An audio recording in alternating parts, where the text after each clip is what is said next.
Halo, assalamualaikum warahmatullahi wabarakatuh. Selamat pagi. Hari ini saya Rizky Kantoro bersama tim pada dokter Kita tanya.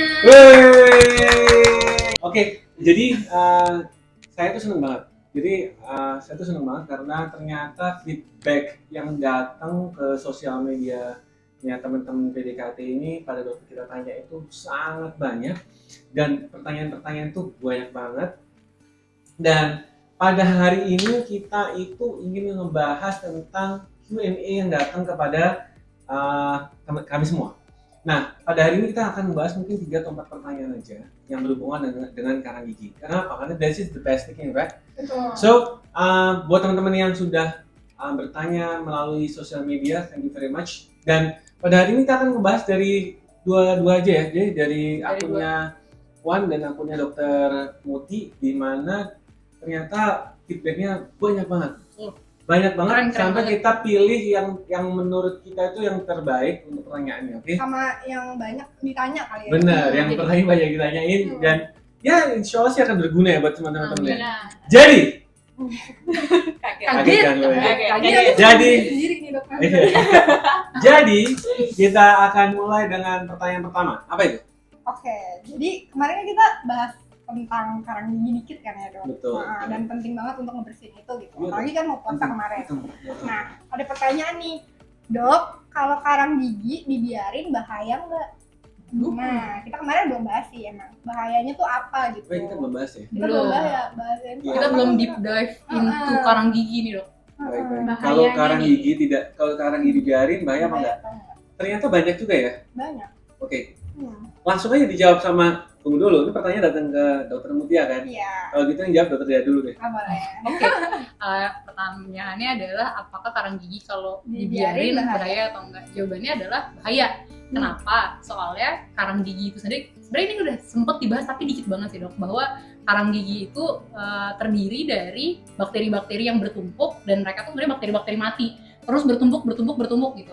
Dan bahayanya selain dia itu terdiri dari bakteri, si karang gigi ini pertumbuhannya nggak cuma horizontal, maksudnya dia nggak cuma melebar ke arah luar, tapi dia juga bisa turun ke arah tulang atau ke arah bawah gusi gitu. Jadi itu yang kadang-kadang teman-teman kan nggak bisa lihat, tapi biasanya dokter giginya akan nyadar bahwa sebenarnya udah turun banget ke bawah gusinya. Nah bahayanya apa? Kalau tulangnya itu hilang ketika dibiarin karang giginya, nanti tuh giginya jadi kayak goyang-goyang gitu loh. Kita kan nggak mau giginya goyang-goyang pas kita makan kan. Nah makanya itulah bahaya yang paling pentingnya. Dan itu paling sering terutama pada pasien di bagian gigi yang bawah depan ini. Soalnya dibersihinnya pertama mungkin kurang bagus, terus juga memang tulangnya dan akarnya pun cuma kecil. Jadi kalau pertanyaannya bahaya atau enggak, tentu bahaya banget. Balik lagi kita harus bahas lebih dalam tentang karang gigi sendiri sih, biar kita bisa benar-benar paham sebenarnya bahayanya itu apa. Dari aku sih gitu.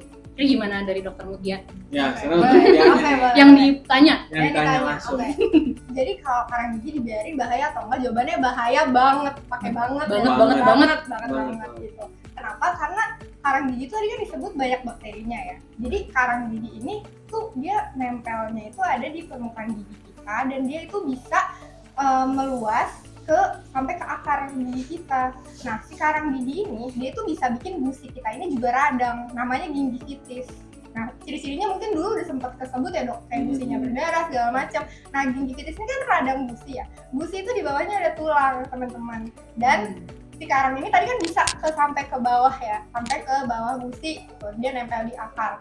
Jadinya dia juga bisa merusak tulang yang menyangga gigi kita. Nah, kalau misalnya tulang yang menyangga gigi kita ini udah dirusak, berarti siapa lagi yang megangin gigi kita nih? Nggak ada. Akhirnya apa? Akhirnya giginya jadi goyang. Dan pada kasus yang parah gigi itu bisa lepas loh karena Benar. karang gigi itu.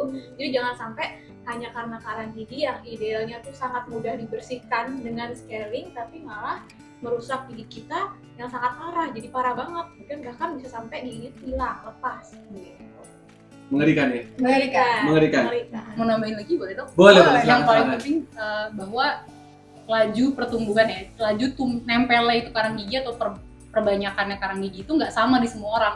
Jadi kadang-kadang mungkin teman, saya masih 15 tahun lah nggak perlu scaling. Ya belum tentu, bisa jadi 15 tahun malah lebih parah daripada orang yang 25 tahun belum pernah scaling sama sekali. Yang jelas kalau udah tahu belum pernah scaling, udah nonton video ini, harus langsung segera ke dokter giginya untuk scaling ya nggak? Benar. Karena kita nggak tahu. Betul. Kita nggak tahu dosa-dosa kita ya. Betul, betul, Yang itu yang paling bisa penting. tahu itu cuma yang bisa meneliti kita. Betul. Mengevaluasi kita. Betul. Nah, ini berhubungan nih sama pertanyaan berikutnya. Oke, Oh, siap. betul. Nah, yang berikutnya Iya, apa? jadi ini ada yang nanya nih pas banget. Scaling tuh cuma kalau ada karang gigi kah, Dok? Nah, Nah, karena ini pertanyaan Dokter Puan dulu yang jawab deh. jawabannya yang benar loh. Lempar-lempar. nggak apa-apa. Bebas, apa-apa. host bebas. Bos bebas dong. Iya. Oke. Jawabannya kalau cuma kalau ada karang gigi kan, Dok. Nah, yang bisa tahu gigi kalian itu ada atau tidak karang giginya itu hanya kita, dokter gigi. Kita nggak bisa. Kita doang nih yang bisa lihat nih. Untuk kalian yang di rumah itu mungkin agak sulit ya melihat dan tahu persis ini karang gigi bukannya gitu.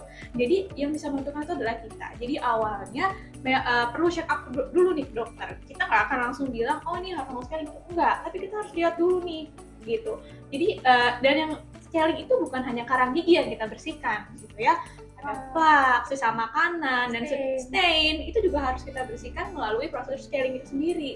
Gitu teman-teman. Jadi bukan karena kita ngaca nih kita lihat aduh nggak ada kayaknya karang giginya bersih-bersih aja terus nggak usah deh ke dokter. Nah itu awal mula dari bahaya itu di situ.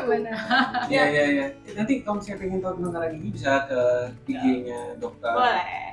Puan ya. Jadi atau di Twitternya Dokter Puan. Banyak banget. Twitternya banyak banget. Tiap hari Wih, itu saya liatin iya. ini karang gigi lagi. Ternyata Jadi- banyak banget tuh datang ke Puan itu banyak banget untuk membersihkan karang gigi. Gimana satu Indonesia? Waduh. betul. Gila. Gitu ya. Betul. Saya sendiri 4 bulan sekali ke dokter gigi. Oh, 4 bulan tuh Ke istri dokter gigi saya. aja. Enaknya itu. Kayak gini gue. Jadi setiap 4 bulan kita bersih karang gigi apa karena gue juga merasa bahwa the more we have more science, semakin saya punya ilmunya juga semakin saya juga takut ya sama karang giginya, sehingga saya juga harus ke dokter gigi, aka ke istri saya juga, kemudian membersihkan karang gigi ya untuk langgeng biar bau mulut juga bagus. Benar. Nggak perlu lah berbagi bakteri. Nggak perlu Soal berbagi itu nggak bakteri perlu. seperti yang kita bahas bulan Menjaga keharmonisan rumah tangga. rumah tangga. Betul. Kita udah ngebahas itu di Di episode sebelumnya, guys. tentang pernikahan. Nanti kasih tau linknya. Ada. Linknya ada sini. Description di description box. Jadi ada di cover ya. Oh, Iya. Oke, boleh. Baik. Tapi ada pertanyaan ketiga. dari Ada dong. Oh iya. Oh iya, Pertanyaan pertanyaan ketiga. berikutnya. Oke. Maaf nih kebanyakan soal pertanyaan. Iya. wow. Ini ada dari Instagram. Pertanyaannya, Dok, jadi saya habis scaling, tapi kok jadi sakit, sebelumnya enggak. Itu kira-kira kenapa ya? Saya scaling jadi sakit, sebelumnya enggak. Waduh, ini agak-agak Waduh. kontroversial. Betul. Ini Gimana kontroversial gitu banget ya itu. Sebelumnya pertanyaannya tidak sakit ya. Sekarang Habis jadi sakit. Sekarang Betul. jadi sakit. Waduh, kita Waduh. tanya ke siapa nih ya? Coba ke Coba. dokter dia lagi. Oke, boleh. Jawab Rasanya dong. udah nggak enak nih. Saya takut ya, rolling aja nih gue, ini rolling. Sebenarnya ini kembali ke pertanyaan pertama tadi sih, udah sempat kita jawab ya. Biasanya kalau teman-teman merasakan setelah scaling itu terasa ngilu ataupun sakit atau pokoknya jadi tidak nyaman setelah scaling, kemungkinan besar karang gigi yang sebelumnya ada di situ tuh mungkin besar sekali ya, saya bisa bilangnya mungkin besar sekali, menyebabkan gigi itu sebenarnya udah kehilangan tulang. Makanya setelah dibersihkan, yang tadi kita juga udah bahas ya Dokter Mutia, bahwa setelah dibersihkan giginya jadi goyang. Itu yang bikin sakit sebenarnya. Nah, kalau saya bisa bikin analogi, gigi itu sebenarnya ada kayak jaringan yang kita sebut sebagai jaringan periodontal, itu kayak shock breakernya. Ketika dan tulang itu termasuk di dalamnya gitu. Jadi ketika si shock breakernya itu rusak, sama kayak kita naik mobil ya, shock breakernya rusak, jadi berasa kan, goyang tuh jadi berasa gitu. Maksudnya tekanan yang terjadi itu akan berasa dan itu menyebabkan sakit. Karena di sekitarnya kan ada saraf juga ya, kayak gitu. Jadi yang bikin sakit memang karena sudah terlalu lama, sehingga karang giginya kemungkinan besar sudah bertumpuk dan itu menyebabkan jadi terasa tidak nyaman setelah di scaling. Seperti itu. Nah kadang ada juga sih sebenarnya yang paling lucu, pasien yang merasa kalau karang giginya tuh malah bikin giginya jadi nggak goyang. Itu ada yang kayak gitu. Jadi nggak mau di scaling karena nanti kalau di scaling lepas terus sakit. Nah itu sebenarnya miskonsepsi ya. Memang karena sudah tulangnya turun akan ada perawatan lanjutan yang bukan cuma scaling seperti splinting dan sebagainya. Cuma Banyak lah ya. betul, teman-teman harus tahu kalau misalkan gigi yang karang gigi udah banyak banget, itu pasti setelah dibersihin itu akan sakit sih, karena ya secara anatomi udah rusak gitu, keadaan normal udah nggak normal lagi gitu sih. sih kalau aku bisa jawab ya. Mungkin bisa ditambahin oleh dokter Nah, yang oke lain. dokter Putih Oke. sekarang. Jadi Asik ya? asik ya, asik. Sayangnya asik banget kawannya. Luar biasa bos. Luar biasa, Bos. Gimana? Tadi kan kalau goyang ya, tapi kalau nggak goyang kemungkinannya sakit itu mungkin ngilu ya lebih Betul, tepatnya. betul. Nah, jadi tadinya tuh ada karang gigi yang menempel di permukaan gigi nih. Let's say itu ada di permukaan akar atau di bagian gigi yang dendengnya terbuka gitu ya dok ya. Nah kalau misalnya si karang giginya ini sekarang udah hilang, otomatis itu ada bagian gigi yang terbuka itu ya dok ya. Nah bagian yang terbuka itulah yang kalau misalnya kena air yang dingin mungkin ya dok ya, itu akan jadi ngilu. Tapi itu karena gusinya tadi mungkin sudah turun kan dok. Nah Betul. setelah di scaling, gusinya ini akan healing. Dia akan Ini- membentuk perlekatan. Iya, dia akan membentuk pelekatan lagi, akan kembali lagi seperti Nona karena gusi ini masih bisa sembuh ya dok ya. Kalau Betul. Kalau gusinya yang turun. Iya, Kalau gusinya yang turun. kalau gusinya ya ini ya, nanti dia akan menutupi tuh jaringan yang terbuka itu tadi, jadinya nggak ngilu lagi gitu sih. Gimana dok? Nah, Saya kaget. Kita kaget Gimana karena dokter dong? kaget. Iya. Saya kaget sama saya kaget sendiri. Iya, itu gitu terus ya dok. coba dokter gimana? Summary-nya gimana? Tunggu. Oke. I have something to bikin to you. Sebentar ya. Oke, boleh. Ini ada di sini nih. Gak apa-apa biar netizen juga ngeliat. Oke, boleh. Ada gambar ya, ada gambarnya. Mantap. Ini kita soalnya serba ada. Iya di sini hubungannya Serba ada ya. Ada, benar. serba ada. Mana ya? Gue ada gigi. Oke. Mana ya? Bukan yang ini dok. Bukan. Bukannya. Oh iya Ini. ini nih. Jadi Jadi tunjukin ke kamera aja dok. jadi gini nih. Nah, tadi ini nggak akan kelihatan nih. Nanti Nanti di Nah ya kurang lebih gini ya. Jadi emang benar satu hal bahwa karena kita itu sebagai dokter hanya bisa melakukan sebuah tindakan pada saat kita menemukan suatu diagnosis kepenyakitan. Jadi tolong dibedakan antara pain and disease. Pain itu adalah rasa sakit, disease adalah penyakit. Kalau di Indonesia sakit sama penyakit itu seakan-akan sama, soalnya kata kuncinya sama-sama sakit. betul. Ada. Seakan-akan kalau nggak ada rasa sakit itu tidak ada penyakit, kalau ada rasa sakit seakan-akan di situ ada penyakit. Kebayang ya maksud saya? coba ya. Jadi apakah setelah dilakukan scaling itu kalau sakit malah ada penyakit? Itu kan pertanyaan, karena di konsepsi kita adalah Sakit itu penyakit. kalau sakit itu adalah penyakit. Hmm. Sementara kita itu perawatan tujuannya supaya tidak sakit. Oke, itu kita pinggirin dulu.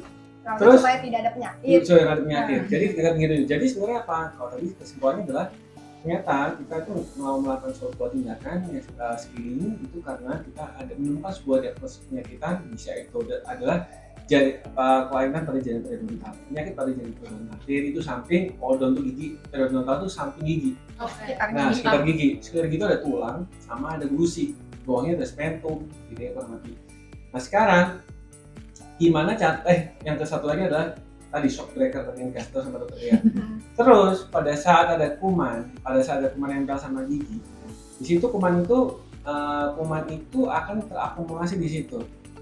Dia akan melakukan sebuah metabolisme, karena kuman itu juga hidup dong. Betul. Dia harus melakukan metabolisme, kemudian dia ada deposit mineral itu ditaruh ke dalam untuk perlekatan dia kembali, untuk dia mengattract bakteri lain. Kemudian setelah dia mengattract bakteri lain, dia juga menyebabkan infeksi yang berlebihan. Karena akumulasi yang terlalu berlebihan itu, dia menyebabkan infeksi. Infeksinya pada jaringan apa? Kalau kena gigi namanya karies. Kalau dia nggak kena gigi, dia ke bawah tuh namanya adalah penyakit pada jaringan samping gigi, kita sebutnya jaringan periodontal. Kalau cuma gusinya doang yang sakit namanya gingivitis. Benar tadi, ternyata karang gigi yang merupakan sebuah akumulasi dari bakteri itu menyebabkan adanya gingivitis. Nah gingivitis itu dia bengkak trek. Nah ternyata bakteri tadi itu benar tuh kata dokter Amar itu dia turun ke bawah. Apa yang terjadi? Kehilangan perlekatan. Jadi perlekatan pada antara gusi dan gigi itu hilang, tulangnya hilang. For some specific reason, for some situation ya, itu karang gigi membuat adanya dia yang tadinya dentinnya nggak terbuka, karena dentin itu tertutup oleh email dan gusi ya. Gusinya itu kebuka, ditutup oleh karang gigi. Jadi yang tadinya itu karang gigi itu nempelin cuma di email aja di atas, itu dia tutup ke dentin di bawah gitu. Kurang lebih seperti itu subgingiva. Pada saat dia menutupin subgingiva, maka saat dokter gigi melakukan tindakan scaling, terbukalah tuh tubus dentin. Dentinnya kebuka. Namanya nyeri dentin. Jadi buat teman-teman semua yang udah dengerin ini, mungkin ada keyword yang bisa dicari, nyeri dentin. Dentin hypersensitif. Nyeri dentin atau dentin yang hypersensitif itu sebenarnya nggak apa-apa, malah wajar. Jadi it's okay. Terus obatnya gimana gitu kan? Obatnya gimana dok? Obatnya bila memang nggak ada lubangnya, gitu kan? Kalau nggak ada lubangnya di rumah bisa pakai pasta gigi sensitif, di masking. Not only brush tapi di masking. Di masking itu berarti habis sikat gigi di masking 1 menit, diolesin, dikain masker 1 menit, kemudian dikumur, it's okay. Biarkan ada bahan-bahan aktif dari pasta gigi itu untuk bisa masuk ke tubuh dan menutup. Tapi sifatnya sementara, temporary. Tapi kalau memang ternyata nanti dia berlanjut lama atau memang ternyata gusinya sudah turun dan dentinnya terbuka, maka dokter gigi harus melakukan sebuah tindakan yang proaktif tuh ceritanya, bukan dari pasiennya, jadi dari dokter giginya, maka disebut dengan tindakan desensitisasi dari gigi tersebut. Apa itu tindakannya? Nanti bisa ditambal kah, bisa diberikan bahan desensitisasi kah, whatever. Jadi sebenarnya untuk menjawab kita ke core pertanyaan kita, apakah sakit pada saat scaling setelahnya itu nggak apa-apa? So mungkin akan lebih baik dan lebih bijak kalau coba tanyakan sama dokter gigi masing-masing. Betul. Kenapa? Kondisi gigi. Karena beda nih. Ini kan kita jawab pertanyaan dari internet, Betul. bukan pertanyaan dari Pasien pertanyaan sendiri dari gitu pasien dong. sendiri. Iya. Iya, jadi kita hanya pertanyaan dari internet. Jadi we don't know your condition. So if you want to know, kalau misalnya sahabat-sahabat PDKT itu ingin tahu tentang kondisinya, ayo datang ke dokter gigi kemanapun, nggak usah kami juga, kemanapun dokter terdekat tanyakan, dok kondisi saya itu gimana sih, ada gingivitis nggak sih, ada periodontitis nggak sih, ada penyakit periodontal nggak sih, kalau ada, so what should I do, what treatment should I have gitu loh, itu keren banget. So Mau nambahin dikit boleh nggak dok? siap. Yang paling penting dari semua pertanyaan ini menurut saya sih bahwa semua itu case by case, makanya kita bahas Yes. sesuai pertanyaan. Jadi kalau misalkan teman-teman, menurut saya sih nggak ada salahnya, bahkan kita akan senang kalau pasiennya sangat proaktif nanya. Iya itu kita benar, senang. wah harus tuh. Betul. Jadi mau tanya, Iya. mau cari tahu dulu nggak masalah. Kita akan coba menjelaskan sebisa kita dan selengkap mungkin supaya teman-teman Benar, juga puas. benar. Jadi setelah dari perawatan tahu keadaan giginya, terus juga puas kan jadinya sama Iya, semuanya. benar Gitu. banget. Benar Kita banget. malah senang kalau ada yang nanya ya dok ya. Bener Seneng banget. seneng banget. Seneng banget kalau ada yang nanya, seneng banget, dan apa namanya itu malah apa ya, sebuah apa tugas kita berhasil gitu ya. Iya, Betul. Karena kita sudah achievement buat kita, karena semakin pasien itu lebih cerdas dan kritis, kita seneng banget. Semakin aware sama Aware. kesehatan gigi Adanya. dan Iya. mulutnya itu bagus banget. Berarti kalian benar-benar Udah mulai care ya? mulai tahu, mulai peduli soal kesehatan gigi dan mulut masing-masing. Oke, jadi itu aja dari kami berempat. So nice to be here ya. So kok jangan lupa kalau misalnya teman-teman semua sahabat-sahabat PDKT ingin bertanya kepada masing-masing dari kami, boleh banget di DM atau di Twitter atau di platform sosial media atau bisa di komen di bawah ini. Dan kalau mau hubungin dokter Dia dari mana? Di Instagram sama Twitter sama @drgdeandra. Oke, sekarang kalau dokter Shena, @shaynaska, keduanya sama ya, maupun Twitter maupun Instagram. Oke. Oke. Gak sulit. tapi nggak apa ya. Tapi tadi ada Nanti tulisan tuh tadi Ada di bawah. Ya, terus sama dokter Muci. Kalau aku ada di @mutia.drg di Instagram. Kalau di Twitter nggak pakai dot, jadi mutia.drg aja. Mutia DRG. Kalau mau di TikTok juga boleh. Oh ya, itu juga ada, oh semua Iya ada. dong, Semua ada. @mutia.drg sih. Baik. Nah kalau ini udah jadi Kalau seleb, saya di Rio Senantoro di mana aja terserah. mantap. Ya. Mantap. So, sampai ketemu lagi di waktu dan jam yang berbeda. Waktu dan jam itu sebenarnya Sama ya. sama ya. Sama. Di waktu Kesempatan dan berikutnya, ya. kesempatan berikutnya dengan bahasan-bahasan yang lebih asik lagi, Yang lebih karena semakin banyak teman-teman sahabat-sahabat PDKT yang bertanya ke sini. So that's all. Thank you very much.